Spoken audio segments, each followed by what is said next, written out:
नमस्कार दोस्तों, स्वागत है आप लोगों का हमारे history class 10 nationalism in Europe के तीसरे वीडियो लेक्चर में। ठीक है, पहला वीडियो लेक्चर, दूसरा वीडियो लेक्चर और ये तीसरा वीडियो। दूसरे वीडियो लेक्चर में हम लोगों ने किस तरीके से फ्रांस में नेशनलिज्म की शुरुआत होती है, इनिशियल आइडियाज़ कैसे आगे बढ़ते हैं, प्रोग्रेस करता है, फिर नेपोलियन के शासनकाल में किस तरीके से जो पॉजिटिव इम्पैक्ट्स थे उसको हम लोगों ने देखा था। इसके अलावा हम लोगों ने क्या देखा था कि नेपोलियन के बहुत सारी चीज़ें पॉजिटिव होने के बावजूद, खास करके उसके एडमिनिस्ट्रेटिव रिफॉर्म्स जो थे, वो काफ़ी पॉजिटिव इम्पैक्ट लेके आया स्मॉल बिजनेसमैन और बिजनेस ओनर्स, और यहाँ तक कि किसान लोगों को भी काफ़ी फ़ायदा देखने को मिला था। लेकिन उसके कुछ अपने नेगेटिव इम्पैक्ट्स भी देखने को मिले। क्यों? क्योंकि उसने कुछ पॉलिटिकल रिफॉर्म जो उसने लाए वो ठीक नहीं थे। ठीक है, जैसे कि टैक्स को उसने बढ़ा दिया था। इसके अलावा सेंसरशिप लेके आया था। ठीक है, वो सब चीज़ों का काफ़ी विरोध हुआ। और इसके अलावा ये भी हुआ कि जो भी फ्रेंच आर्मीज थी वो जो बाहर जब गई नेशनलिज्म के आइडिया को लेकर के, तो शुरुआत में उन लोगों को लगा कि they are the harbingers of what freedom. ठीक है, और क्या लिखा गया था इसमें, हार्बिंगर्स ऑफ, मैं देख लेता हूँ, हार्बिंगर्स ऑफ लिबर्टी। ठीक है, लेकिन बाद में रियलाइज होने लगा कि भाई टैक्सेशन की वजह से, सेंसरशिप की वजह से, फ्रेंच आर्मी के अंतर्गत अंदर फोर्स कॉन्स्क्रिप्शन की वजह से ये मतलब प्रॉब्लम फेस करने लगे एंड उसका एक नेगेटिव इम्पैक्ट देखा। तो 1815 तक फिर नेपोलियन का जो शासनकाल था वो समाप्त हो जाता है। अब मिड 18th सेंचुरी में, जो इस पेज में नेक्स्ट सेक्शन 2 में है, वो मिड 18th सेंचुरी में यूरोप का क्या हाल था उसके बारे में हम लोगों को चर्चा करना। और ये एक छोटा सा हिस्सा आपको दिया हुआ है कि क्रोनोलॉजिकल ऑर्डर आपको लिखा है कि किस तरीके से कहानी आगे बढ़ रही है। तो 1797 में Napoleon invades Italy, Napoleon wars begin. ठीक है, इसके अलावा 1814 से 15 तक Napoleon, fall of Napoleon, Vienna peace settlement. ठीक है, 1821 में Greek struggle for independence begins. इसके अलावा 1848 में रेवोल्यूशंस इन यूरोप, और ये सारे लोगों की कहानी इसमें है। ठीक है, जिसमें artisans, industrial workers, peasants, revolt against economic hardship, middle classes demand constitution, representative governments, Italian, Germans, Magyars, Poles, ये सब जो है, ये सब नेशन स्टेट्स की डिमांड करने लगते हैं 1848 तक। सब कहानी हम लोग पढ़ेंगे आगे चलकर। इसके अलावा 1859 1870 में यूनिफिकेशन ऑफ इटली होता है, फिर यूनिफिकेशन ऑफ जर्मनी होता है, फिर 1905 में जाके स्लैब नेशनलिज्म फोर्स गेन करता है हैब्सबर्ग और ऑटोमन एम्पायर्स। ठीक है, तो ये टोटल एक सीरीज, मतलब कहानी दिया है, ऑर्डर दिया है, इवेंट्स कब कब इंपॉर्टेंट डेट्स हुआ, ये सब। तो ये काफ़ी आपको मदद करेगा। आपको डेट्स नोट कर लीजिएगा, जिसमें कि बहुत इंपॉर्टेंट डेट्स जो अगर मैं बात करूँ तो 1797 है, फिर ये डेट है, फिर 1821 है, again unification of Italy, unification of Germany. ये सब काफ़ी इंपॉर्टेंट डेट्स हैं जो हम लोग पढ़ेंगे भी, है ना। तो अब देखो, यूरोप में जो मिड 18th सेंचुरी का यूरोप था, वो उसमें क्या चल रहा था, क्या वैसी उसकी स्थिति थी, कैसा वो उसका लुक एंड फील था, उसको हम लोगों को देखना है। उसके बाद फिर इस नेशनलिज्म के आइडिया को वहाँ पर हम लोग इम्प्लीमेंट करेंगे कि कैसे क्या स्थिति थी और फिर कैसे चेंजेस आए गए, कैसे चेंजेस वहाँ पर स्टार्ट हुए। ठीक है, तो देखो, अगर मैप की बात करें हम लोग, यूरोप के मिड 18th सेंचुरी का हम लोग मैप देखेंगे, तो वहाँ पर कोई आज के समय का जैसे नेशन स्टेट्स देखने को मिल रहे हैं, अलग अलग कंट्रीज देखने को मिल रहे हैं, उन सब की अपनी अपना अस्तित्व देखने को मिल रहा है, ऐसा कुछ मिड 18th सेंचुरी के यूरोप में देखने को नहीं मिलेगा। ठीक है, काफी फ्रैगमेंटेड हुआ करता था। तो लिखा हुआ भी है कि what we know today as Germany, Italy, Switzerland they are divided into kingdoms. आज के समय में जब हम जर्मनी को जान रहे हैं, इटली को जान रहे हैं, स्विट्जरलैंड, ये सब किंगडम्स में डिवाइडेड थे, जो चीज कैंटन्स में डिवाइडेड थे, जिनके whose rulers had their autonomous territory. इनके जो रूलर्स थे, इनके पास ऑटोनोमस टेरिटरीज हुआ करते थे। जैसे कि यहाँ देख लो, तो इसके फीचर्स को हम लोग नोट्स के थ्रू समझते हैं जल्दी जल्दी। तो Europe, what Europe was in mid 18th century, तो Europe lack the concept of nation states as we know them today. आज के जैसा नेशन स्टेट का कोई कॉन्सेप्ट नहीं। जर्मनी को जान रहे हैं, इटली को जान रहे हैं, ये सब फ्रैगमेंटेड थे, स्मॉलर किंगडम्स में, ड्यूचीज थे, कैंटन्स विद ऑटोनोमस रूलर्स हुआ करते थे। ईस्टर्न और जो सेंट्रल यूरोप था वो dominated by the autocratic monarchies. ठीक है, तो ईस्टर्न भाग तो यूरोप का, सेंट्रल यूरोप था, ये ऑटोक्रेटिक मोनार्कीज वहां पर शासन चलाती थी। ठीक है, which ruled over diverse ethnic groups and regions. ठीक है, जैसे कि एग्जांपल में आपको हैब्सबर्ग अंपायर दिया है। ठीक है, इसको हम लोग देख लेते हैं हैब्सबर्ग एम्पायर को यहाँ पर, एक सेकंड।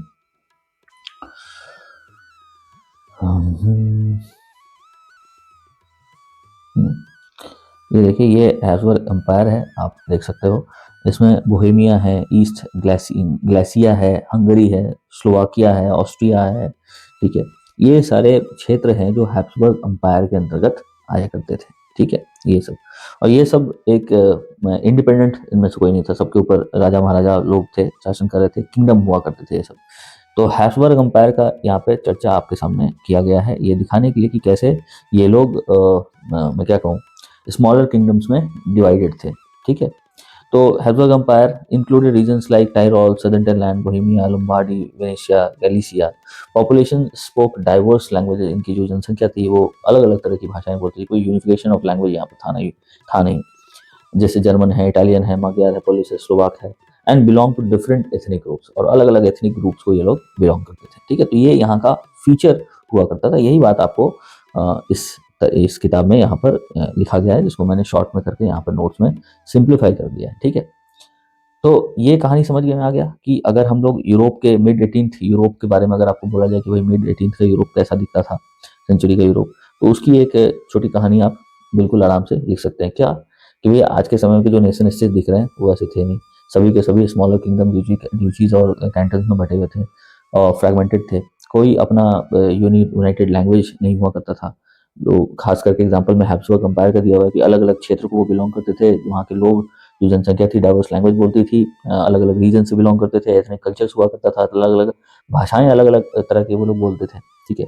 ये चीज़ एक ही यूनाइटिंग फैक्टर इन लोगों का यहाँ पे मेंशन है, और वो ये था कि भाई सभी के सभी अपने एम्पायर से जुड़े हुए थे, ठीक है। नो शेयर्ड कल्चर था, बस अपने जो रूलर्स होते थे, एम्पायर होते थे, उससे कनेक्टेड होते थे। This was the only united, what to say, united factor, जिसकी वजह से वो लोग कनेक्टेड थे। लेकिन ये काफ़ी नहीं, क्योंकि ऐसे में एक राजा को इन सारी प्रजाओं के ऊपर रूल करने में, रूल करना एक बात है, अपना क्या मैं बोलूँ, अपना कमांड करने में और अपनी इच्छा का काम करवाने में काफ़ी आसानी होती है, और अधिकारों को कुचलने में काफ़ी आसानी होती है। तो यहाँ पर ऐसा ही हो रहा था, ठीक है। और जिस वजह से यहाँ पे ज़रूरत पड़ी आंदोलन की, और ये पुनः मोनार्की को, ऑटोक्रेटिक गवर्नेंस को हटाने का बात यहाँ पर यूरोप में चला, है ना। अब अगर बात करें सोशल और पॉलिटिकल स्ट्रक्चर की, यहाँ पर जैसा कि यहाँ पर मेंशन्ड है, एक second, aristocracy and the new middle class, तो यही है सोशल और हमारा यहाँ का पॉलिटिकल स्ट्रक्चर। तो देखो, सोशल और पॉलिटिकल स्ट्रक्चर की अगर हम लोग बात करेंगे तो यहाँ पर लैंडेड एरिस्टोक्रेसी हुआ करता था। क्या हुआ करता था? Landed aristocracy. एरिस्टोक्रेसी था और इनके पास बड़े बड़े ई स्टेट्स हुआ करते थे, और यही लोग मतलब अपने वर्चस्व में उस समय में हुआ करते थे, ठीक है। अब ये लोग क्या करते थे ये देख लो, तो these people dominated society politically and socially, ठीक है। पॉलिटिकली भी डोमिनेट करते थे और सोशली भी डोमिनेट करते थे। Common way of life share करते थे ये सभी लोग मतलब ये जो एरिस्टोक्रेसी है, ये क्या करते थे कि फ्रेंच भाषा बोलते थे डिप्लोमेसी करने के लिए। मैरिज अलायंसेस करते थे आपस में, शादी का लोग शादी करके अपने किंगडम्स को, अपने साम्राज्य को विस्तार करते थे, ठीक है। ये एक तरीका होता था। और फ्रेंच भाषा का इस्तेमाल करते थे अपने डिप्लोमेसी के लिए। देखो पुराने समय में हमारे भारतीय संस्कृति में भी अगर देखोगे, इतिहास पढ़ोगे, वहाँ जाने को मिलेगा कि लोग जो हाई प्रोफाइल, जो हाईली एजुकेटेड लोग होते थे, वो लोग संस्कृत में बातें करते थे, खास करके जो ब्राह्मण्स वगैरह जो थे, और जो कॉमन पीपल होते थे वो दूसरे भाषाओं का प्रयोग किया करते थे। तो Sanskrit was highly reserve for all those elite classes, आप बोल सकते हो। तो उसी तरीके से यहाँ पर भी है कि फ्रेंच भाषा का इस्तेमाल ये इलीट क्लासेस करते थे, और ये समाज में काफ़ी ज़्यादा अपना वर्चस्व रखते थे सोशली और पॉलिटिकली, और अपना साम्राज्य का विस्तार करते थे शादी के संबंधों के द्वारा, ठीक है।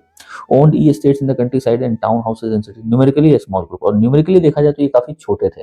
मतलब ये जो एरिस्टोक्रेसी तो जो था, इस संख्या में काफ़ी कम था, लेकिन समाज के ऊपर एक बहुत बड़ी जनसंख्या के ऊपर शासन किया करता था, राइट। अब तो फिर जनसंख्या में ज़्यादा कौन थी, किसके ऊपर ये लोग शासन करते थे? तो पीजेंट्री, किसान जो लोग थे, made up the majority of the population. तो माइनॉरिटी में कौन थे? जो एरिस्टोक्रेसी थी, लेकिन रूल कौन करता था? एरिस्टोक्रेसी रूल करती थी। मेजोरिटी में कौन थी? पीजेंट्री थी, ठीक है, और यही लोग रूल होते थे। अब लैंड होल्डिंग पैटर्न्स क्या था? तो वेस्टर्न यूरोप की अगर बात करते हैं तो land farm by tenants and small owners. Western Europe की अगर बात करें तो लैंड जो था, जमीन जो था, वो टीनेंट्स के द्वारा और स्मॉल ओनर्स के द्वारा मेंटेन किया जाता था, फार्म किया जाता था, ठीक है। ईस्टर्न सेंट्रल यूरोप की बात करें तो large state worked by serfs, ठीक है, वहाँ पे सर्फ डाउन की ये सिस्टम हुआ करता था, ठीक है। तो बड़े बड़े जो ई स्टेट्स होते थे, वहाँ पर सर्फ लोग खेत को देख रेख करने का या जो भी प्रोडक्शन वगैरह है वो करने का काम किया करते थे। तो देखो यहाँ पर बड़ा इंटरेस्टिंग सा फैक्ट है, जो चीज़ है जो आपको समझना चाहिए कि अगर लैंड होल्डिंग पैटर्न्स की बात करोगे तो वेस्टर्न यूरोप का अलग से है और ईस्टर्न और सेंट्रल यूरोप का अलग से है। वेस्टर्न यूरोप में लैंड फार्म बाय टीनेंट्स है, स्मॉल ओनर्स है, और ईस्टर्न सेंट्रल यूरोप में large E estates work by serfs. ठीक है, ये याद रखिएगा। इसके अलावा इमरजेंस ऑफ नेशनलिज्म के तौर पर अगर देखते हैं हम इस चीज को, तो जो फ्रेगमेंटेड पॉलिटिकल स्ट्रक्चर और डाइवर्स कल्चर था, ये लोग पॉलिटिकल यूनिटी को प्रमोट नहीं कर रहे थे। तो nationalism and the idea of nationalism emerge gradually challenge the dominance of the monarchies and aristocracy. तो ये जो शुरुआत के दौर की बात कर रहे हैं, उस दौर की बात कर रहे हैं, ठीक है, कि भाई शुरुआत में इन लोगों के अंदर कोई नेशनलिज्म वाला का नेशनलिज्म का कोई मतलब क्या मैं बोलूँ आइडियाज नहीं होता था। तो जब तक नहीं था तब तक ये लोग बहुत अच्छे से राज किए, शासन किया, और इन लोगों को अपने अधिकार वगैरह के बारे में कुछ खास बात होती नहीं थी। लेकिन समय के साथ धीरे धीरे करके इन लोगों के बीच में ये नेशनलिज्म का जो आइडिया था वो इनके अंदर आया, और जैसे जैसे ये आया वैसे वैसे ये लोगों ने वो मोनार्की और एरिस्टोक्रेसी का जो डोमिनेंस था उसको चैलेंज करना शुरू किया। तो what we conclude from this, है ना, दिस पेज, क्योंकि मैंने पहले वीडियो में कहा कि अब इतिहास पढ़ रहे हो तो फ्रैगमेंट करके ही पढ़ो बड़े से भाग को छोटे छोटे चंक्स में बांट के पढ़ो, याद जल्दी हो जाएगा और झट से याद होगा। ठीक है ना, और बहुत कम समय में आप देखोगे कि पूरा इतिहास आसानी से याद हो गया है। ठीक है, बस लेकिन बस वही है कि जब वीडियो सुन रहे हो बहुत प्रेम से आनंद पूर्वक सुनो और समझने का प्रयास करो। ठीक है ना, तो इस पेज के अंतर्गत हम लोगों ने क्या क्या देखा। पहला देखा कि भैया मिड 18th सेंचुरी का यूरोप हमारा कैसा था। यूरोप कैसा था, फ्रैगमेंटेड था। आज के समय के जो नेशन स्टेट्स है वैसे कोई स्टेट्स उस समय हुआ नहीं करते थे। ये सभी लोग किंगडम्स में, ड्यूचीज में, कैंटन्स में बटे हुए थे। एग्जाम्पल के तौर पर हम लोगों ने हैब्सबर्ग एम्पायर को देखा, जिसमें कई सारे क्षेत्र आते थे। मैंने मैप दिखाया आपको, ठीक है, और यहाँ पर कई सारे एथनिक कल्चर्स के लोग एक साथ रहा करते थे, कई तरह की भाषाएं बोला करते थे। ठीक है, एक ही यूनाइटिंग फैक्टर था, वो था कि अपने एम्पायर के प्रति इन लोगों का समर्पण होता था। बाकी ये सभी लोग एक दूसरे से कोई कॉमन कल्चर शेयर नहीं करा करते थे। अब अगर सेकंड में हम लोगों ने इस चीज में देखा कि भाई सोशल और पॉलिटिकल स्ट्रक्चर क्या हुआ करता था यूरोप में, तो भैया लैंडेड एरिस्टोक्रेसी हुआ करती थी इस वक्त। एरिस्टोक्रेसी अगर जनसंख्या में बात करें तो कम थी, लेकिन यही लोग डोमिनेट करते थे। बड़े बड़े क्षेत्र में ये रहा करते थे, उनके ये मालिक होते थे, और काफी अपना सोशल और पॉलिटिकल इम्पैक्ट रखते थे, डोमिनेंस रखते थे। शादी, आपस में शादी वगैरह करके ये लोग अपने क्षेत्र का विस्तार करके रखते थे, और जो पीजेंट्री थी वो इनके द्वारा रूल की जाती थी। जनसंख्या में पीजेंट्री ज्यादा थी, लेकिन राइट्स के मामले में, अधिकारों के मामले में बहुत कमजोर थी। अगर हम लोग इसकी बात करें, वेस्टर्न यूरोप की बात करें, तो लैंड जो था वो टीनेंट्स और स्मॉल ओनर्स के द्वारा फार्म किया जाता था। ईस्टर्न और सेंट्रल यूरोप की बात करें तो लार्ज स्टेट्स को सर्व्स के द्वारा सर्व किया जाता था। ठीक है, तो यही चीज था। और ये लोगों में शुरुआती दौर में कोई नेशनलिज्म का ऐसा कोई आइडिया वगैरह था नहीं। धीरे धीरे जैसे जैसे ये आइडिया आगे प्रोपागेट किया, वैसे वैसे इन लोगों ने इनके डोमिनेंस के खिलाफ, मतलब जो एरिस्टोक्रेसी थी और मोनार्की थी, उसके डोमिनेंस के खिलाफ ये लोग आवाज उठाए। तो this is what we have to study in this page. ठीक है, अब नेक्स्ट अगर आगे बढ़ते हैं हम लोग, तो आगे जब इंडस्ट्री का दौर आया, इंडस्ट्रियल रिवोल्यूशन आता है या फिर इंडस्ट्री बढ़ने लगती है, तो वेस्टर्न कहाँ बढ़ती है, तो वेस्टर्न और सेंट्रल यूरोप, है ना, में क्या होता है, इंडस्ट्रियल प्रोडक्शन होता है। And trade meant growth of towns and emergence of commercial classes whose existence was based on production for the market. ठीक है, तो जैसे जैसे थोड़ी इंडस्ट्रियलाइजेशन बढ़ती है, इंडस्ट्रीज आती हैं, और ये इंडस्ट्रीज कहाँ आती है, तो वेस्टर्न और सेंट्रल यूरोप के भाग में। देखो वेस्टर्न और सेंट्रल यूरोप के भाग अगर की मैं बात करूँ तो आपके सामने यहाँ पर मैं नहीं, यहाँ पर नहीं, नेक्स्ट पेज में शायद से, चलो कोई नहीं, हाँ नहीं सॉरी, ये तो है, ये मैं आपको रख दूँ आपके सामने, ये देखो। तो ये किसकी बात कर रहा है, तो वेस्टर्न, जैसे ये यूके वाला भाग हो गया, इधर वाला भाग हो गया। ठीक है, वेस्टर्न और सेंट्रल जो यूरोप है, यहाँ पर इंडस्ट्रीज वगैरह का विस्तार होना शुरू होता है। ठीक है, अब इसके विस्तार की वजह से क्या होता है, तो इसके विस्तार की वजह से होता ये है कि नया कमर्शियल क्लास पैदा लेता है। कमर्शियल क्लास कहने का मतलब हो गया कि जो बिजनेस वगैरह करते थे, स्मॉल बिजनेस ओनर्स, ठीक है, और ट्रेड एंड एक्सपोर्ट और इंपोर्ट वगैरह जो काम कर रहे हैं, उनका एक ग्रुप, है ना, का जन्म होता है, और नए टाउन्स वगैरह बनने शुरू होते हैं। ठीक है, ये चीज़ यहाँ पे शुरू होता है। अब इंग्लैंड में जैसे ही ये इंडस्ट्रियलाइजेशन शुरू होता है, ठीक है, industrialization began in England in the second half of the 18th century, but in France and parts of German states it occurred only during the 19th century। तो इंग्लैंड में शुरुआत होता है इंडस्ट्रियलाइजेशन का, और फ्रांस वगैरह की बात करें तो ये 19th सेंचुरी के आसपास यहाँ पर शुरुआत होता है। अब जैसे ही ये शुरुआत होता है, new social groups came into being, अब नए सामाजिक जो ग्रुप थे उनका जन्म होता है। इसको बोलते हैं हम लोग वर्किंग क्लास पॉपुलेशन, क्या बोलते हैं, और middle classes of made up of industrialist, businessman, professionals, इन लोगों का निर्माण होता है। अब यहीं से चेंजेस आना शुरू होगा। This is what I have wrote for you in this notes कि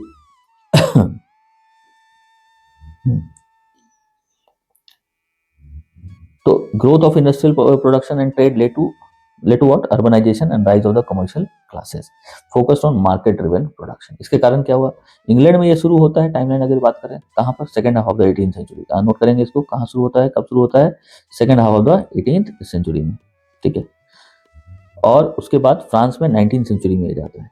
उसके कारण क्या होता है, reach central and eastern Europe much later, remaining limited scale until the 19th century. अब इसके कारण क्या होता है कि emergence of new social classes, नया सामाजिक ग्रुप पैदा लेता है, वर्किंग क्लास पॉपुलेशन को हम लोग बोलते हैं ना।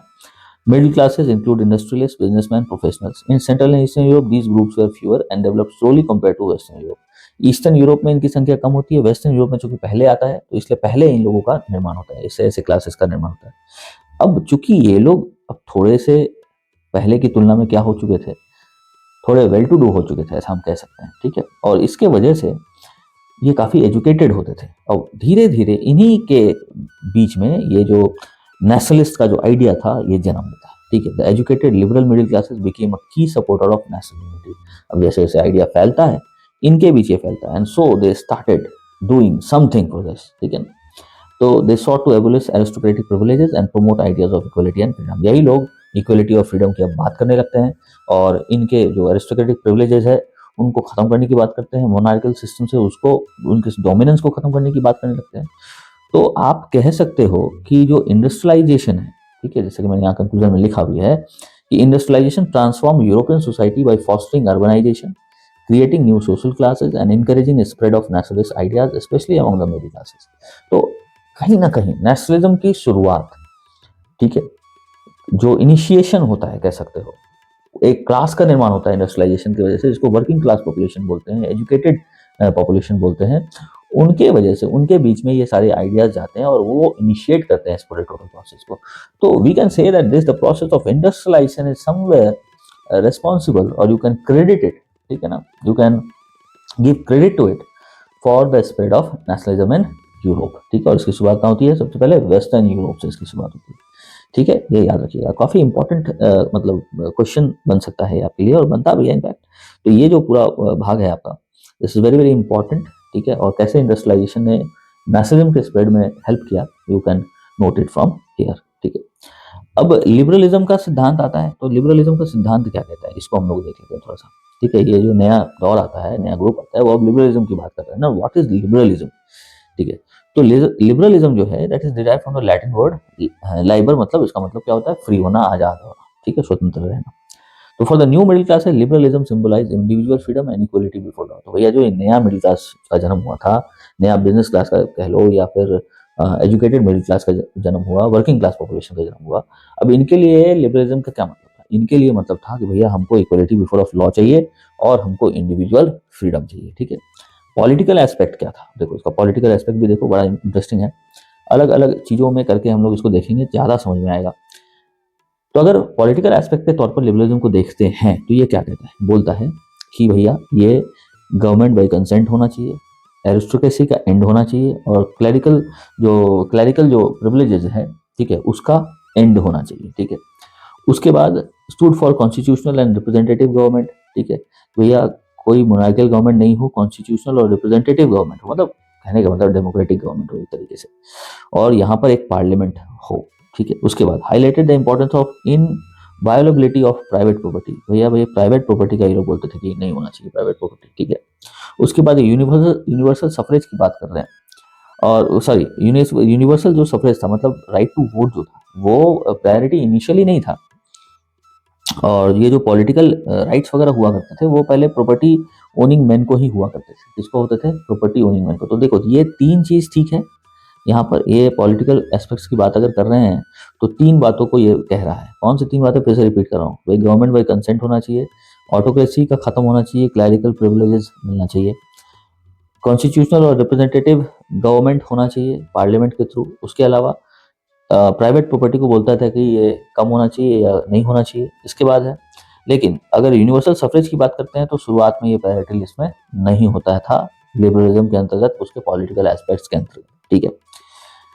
अब आगे अगर बढ़ते हैं तो सफरेज, जैसा मैंने तुरंत चर्चा किया, वो थोड़ा सा एक्सक्लूड होता था इसमें कि revolutionary France despite promoting liberal democracy restricted voting rights to property owning man, ठीक है। प्रॉपर्टी राइट्स जो थे वो सॉरी वोटिंग राइट्स जो थे वो शुरुआत में केवल प्रॉपर्टी ओनिंग मैन को ही हुआ करते थे, भले ही बाकी चीज़ों में लिबरल होने की बात हो रही थी। और विमेन को और नॉन प्रॉपर्टी ओनिंग वुमेन को इनको वोटिंग राइट से पॉलिटिकल राइट से वंचित रखा गया था, एक्सेप्ट ब्रीफली अंडर जैकोबिन्स, ठीक है। जैकोबिन्स के दौर का जब सरकार आया था बीच में, ठीक है, जो 9th में हम लोगों ने पढ़ा था, उस दौरान जो थोड़े बहुत अधिकार मिले थे उस फेज को छोड़ दिया जाए तो महिलाओं और जो नॉन प्रॉपर्टी मेन थे उनको पॉलिटिकल राइट से वंचित रखा गया था। Napoleonic code reinforce the limited suffrage, restricted women rights making them subordinate to fathers and husbands. और नेपोलियनिक कोड में भी वुमेन्स राइट्स को रेस्ट्रिक्ट किया गया था और उनको सबऑर्डिनेट बनाया गया था फादर्स और हस्बैंड्स के का, ठीक है ना। तो अगर नेपोलियनिक कोड का एक डिसएडवांटेज और अगर देखते हैं तो फिर वुमेन राइट्स को उसने भी क्या किया था, कब किया था, मतलब उसको वंचित रखा था पॉलिटिकल राइट से। तो ये काफी इंपॉर्टेंट पार्ट है, इसको नोट कर लीजिए। अब लिबरलिज्म का अगर इकोनॉमिक एस्पेक्ट्स अगर हम लोग देखते हैं, ठीक है, तो इकोनॉमिक लिबरलिज्म का क्या मतलब होता था? इसका मतलब होता था कि it emphasize the freedom of markets, removal of state impose restrictions on goods and capitals, ठीक है। क्या करता था कि state impose restrictions on goods and capitals और फ्रीडम ऑफ मार्केट्स को। उसके बाद this idea strongly supported the emerging middle class 19th century, और सपोर्ट किया गया था जो मिडिल क्लास बन रहे थे उस समय के 19th सेंचुरी में उनके द्वारा। और अगर example from German speaking region से अगर देखा जाए तो Napoleon's administrative reforms played a role in shaping the political economic landscape of region, ठीक है। खैर ये उतना इंपॉर्टेंट नहीं है, बेसिकली अगर आप देखो तो इकोनॉमिक एस्पेक्ट लिबरलिज्म का क्या था, तो इकोनॉमिक ये फ्रीडम ऑफ मार्केट्स, ठीक है, removal of state impose restrictions और गुड्स एंड कैपिटल, ठीक है। जो सरकार जो टैक्स लगाती थी राज्य की, अलग अलग क्षेत्र की जो राज्य की जो सरकारें हुआ करती थी, वो जो गुड्स का जो आदान प्रदान होता था एक राज्य से दूसरे राज्य में, उसमें जो टैक्स वगैरह लगता था उसको हटाने की बात हो रही है, ठीक है। This was economic aspect of this liberalism, ठीक है।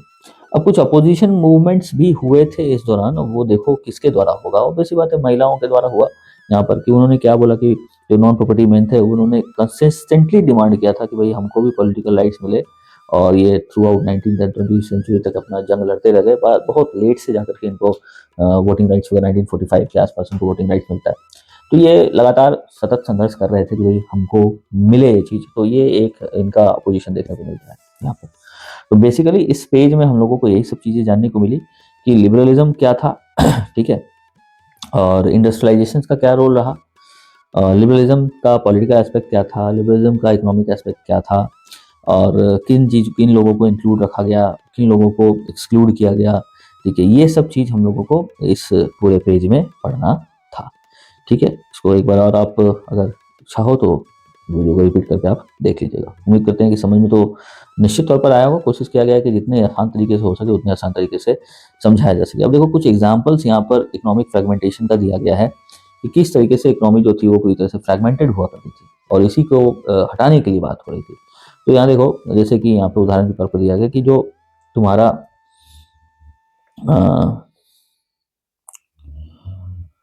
अब जो यहाँ देखो let us take example of German speaking regions, ठीक है। जर्मन स्पीकिंग रीजन्स का एक एग्जांपल लिया गया first of the 19th century में। Napoleon's administrative measures had created out of, ठीक है ना, 39 जो फेडरेशंस हुआ करता था, ठीक है, 39 फेडरेशंस क्या है, German speaking regions were divided into 39 small states each with its own currency weights and measure. अब ये पूरा जर्मन स्पीकिंग जितना रीजन था उसमें उसमें 39 स्मॉल स्टेट्स शामिल थे, और हर किसी का अपना करेंसी था, अपना वेट्स था, अपने मेजर्स थे। ये काफ़ी मुश्किल होता था किसी भी मर्चेंट के लिए कि एक क्षेत्र से दूसरे क्षेत्र में जाकर के अपना सामान बेच सके या उससे कुछ प्रॉफिट कमा सके, ठीक है, क्योंकि हर जगह का करेंसी अलग है, हर जगह के वेट्स एंड मेजर्स अलग है। उसी का एक एग्जाम्पल यहाँ पर आपको प्रस्तुत किया गया है, इसको मैं पढ़ के ही बता देता हूँ कि जैसे कि a merchant traveling in 1833 from Hamburg to Nuremberg to sell his goods would have had to pass through 11 custom barriers and pay a custom duty of about 5% at each one of them. 11 custom barriers को cross करना पड़ता था किसको, एक merchant को, अगर वो चाहता था कि हैम्बर्ग से न्यूरमबर्ग जाकर के वो अपना सामान बेचे। तो अब सोचो कि न्यूरमबर्ग जाते जाते उसका सामान का दाम कितना ज़्यादा बढ़ जाएगा। हर एक स्टेट को क्रॉस कर रहा है, 5% टैक्स बढ़ जा रहा है, हर एक बढ़ रहा है, 5% बढ़ जा रहा है। तो it made a very big challenge for him, ठीक है। और दूसरी बात ये कि इसको बार बार पैसे भी देने पड़ रहे हैं। Now duties often were often levied according to the weight and measurement of the goods. और जो ये टैक्स लगता था उसका वेट और मेजरमेंट के हिसाब से लगता था, और हर क्षेत्र का वेट और मेजरमेंट का सिस्टम भी बहुत अलग था, ठीक है। बड़ा अजीब बात है। As each region has own system of weights and measures and this involve time consuming calculation. और हर जगह जाओ तो हर जगह कैलकुलेशन करो, तो उसमें अलग से समय लगता था। The measure of cloth for example was the L A जो था वो मेजर ऑफ क्लोथ का यूनिट कह सकते हो, ठीक है, जो था, जो हर क्षेत्र में अलग अलग उसका वैल्यू हुआ करता था। जैसे कि an ell of textile material bought, ठीक है, an ell of textile material bought in Frankfurt would get you 54.7 centimetre of cloth in Mainz, 55 centimetre in Nuremberg, 65.6 in, और इन फीरबर्ग 53। तो हर क्षेत्र में जहां जहां ये जा रहा है, देखो एक एल का वैल्यू चेंज होते जा रहा है। जैसे कि फ्रैंकफर्ट में ये 54.7 मिलेगा, अगर हम बात करें मेंस में तो 55.1 मिलेगा, अगर हम बात करें न्यूरमबर्ग में तो 65.6 मिलेगा, फ्रीबर्ग में बात करें तो ये मिलेगा आपको 53.5 सेंटीमीटर। अब देखो कितनी बड़ी यहाँ पर कितना बड़ा चैलेंज है यहाँ पर, और कैलकुलेशंस कितने टफ हो जाएंगे, you can imagine from this, ठीक है।